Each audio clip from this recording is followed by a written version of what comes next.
Imagine seeing Fiddler on the Roof with cowboy boots. What was the genesis of the project? Was it a piece of information you uncovered or just part of an idea based on something else?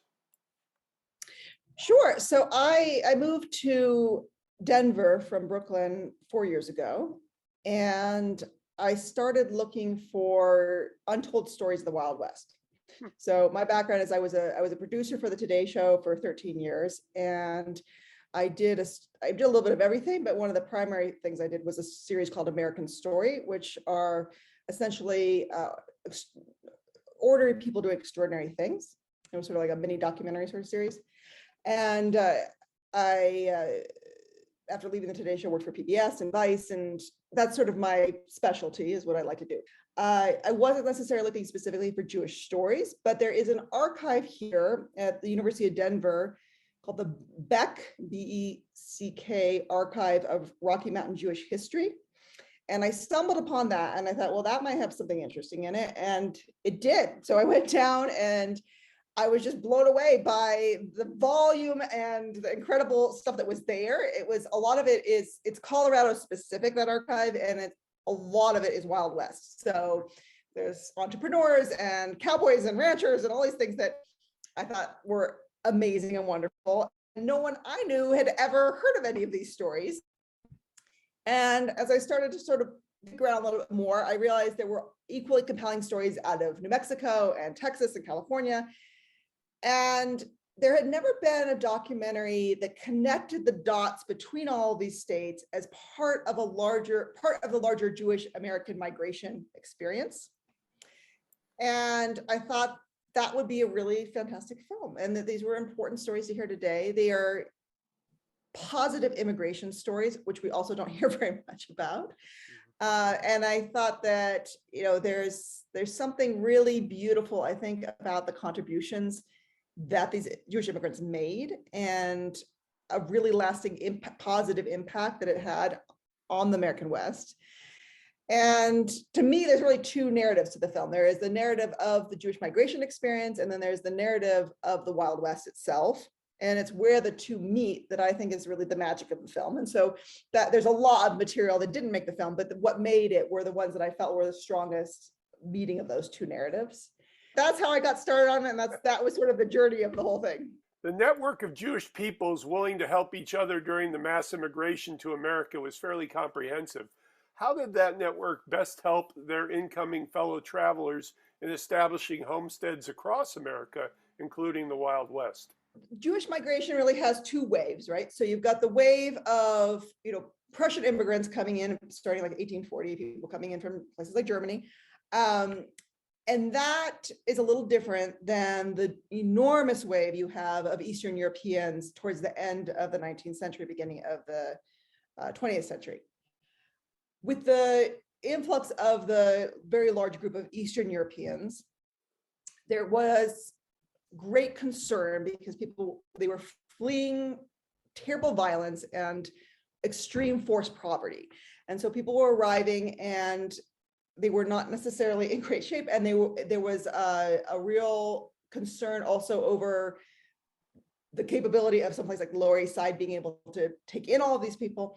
And so there was a concerted effort made to push people west. And that is where some of this like Jewish organization and kind of community building would play into. So a part of that was Jacob Schiff, who we talk about in the film, who was a very prominent Jewish philanthropist in New York at the time. He really took a lead on this, and he was involved with something called the Industrial Removal Office, and then also a little bit later, modeled off of that, was the Galveston movement. And what they would do is they would connect up with Jewish organizations in the West, and they would get list of Pueblo, Colorado needs a cobbler.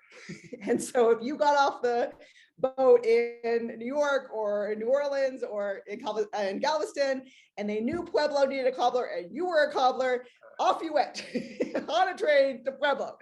And the thought on this, I mean, the hope was that you were also, once you got to these places, had at least a couple Jewish families that you could connect with who would help you in this transition as an immigrant. And sometimes that worked very well, and people would feel very much that this was a wonderful experience and they're so glad they ended up in Texas or they ended up in Colorado or wherever. And sometimes it did not quite work, right? It was the infrastructure and the support network wasn't what they thought it might have been, or they're, somebody moved away and they're kind of on their own.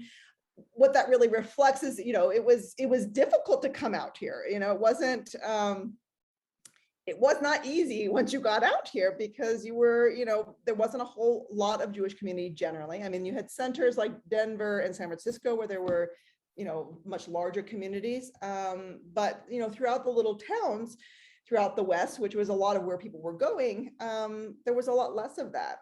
So, hopefully that was answered some of your questions. No, it was fascinating. I appreciate it. Yeah. So I noted that several of your interviewees mentioned the genocide of the indigenous people in the manifest destiny of the Western United States. How do you think we as a nation need to reconcile that about ourselves, even as some states are passing laws to prevent white people from feeling guilty?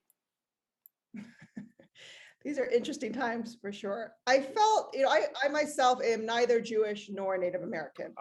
And there's no narrative to the film, and that's intentional. And the majority of people are Jewish in the film because it's a story about Jews of the Wild West.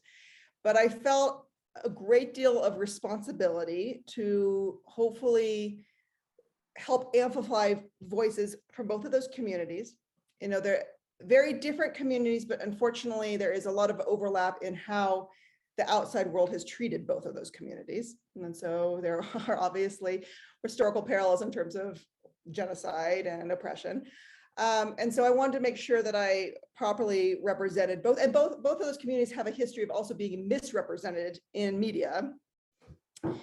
And so I wanted to make sure that I, hopefully got that right. So I have, the film has 2 Jewish advisors and 1 Native American advisor.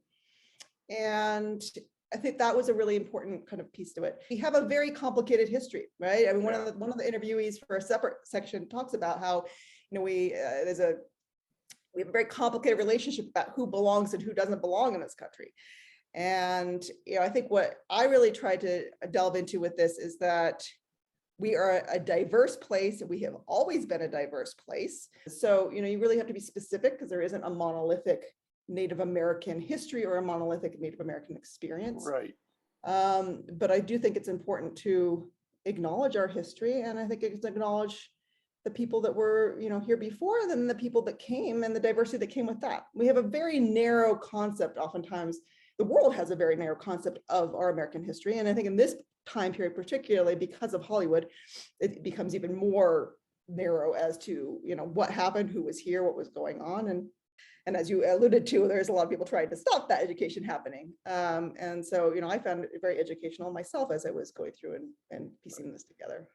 What do we owe to the courage of our ancestors and their history in general that allows us to live in our modern times in relative wealth and comfort? And why do we need the stories like that is involved in the Jews of the Wild West? I think it goes back to your previous question of, I think that when we start to understand the diversity that has always been in this country and the contributions that various people have made, that I think we do become more empathetic. I do think we understand not only ourselves better, but each other better. And I think that's a really important thing. And it's an important thing right now. I mean, we're in a time that is of great upheaval. We're at a time when anti-Semitism has skyrocketed to a level most of us have never seen before. And I really see this film as a way of standing up to that. I try to be a very good, as much as I can, ally to the Jewish community. I work on that. And I see that this work as an effort on that. And I think to me, and I tried to get this across, I think, with the film, and of not only acknowledging the difficulty and the hardship and pain, of marginalized groups sometimes, but also the joy, acknowledging like the Jewish joy, acknowledging the Akima's joy. I think that is a really important piece to standing up to hate. And I hope that the film does that too, because it's a positive, film. It's meant to be uplifting. It's and that is my wish for it, is that people see not only the difficulty and the pain that people sometimes went through, but also the joy and the resilience, and people who have experienced some of this are still here and still thriving and still making important contributions. And so I think that's something that hopefully comes through in the film as well. This is Patrick McDonald for HollywoodChicago.com. Copyright 2022.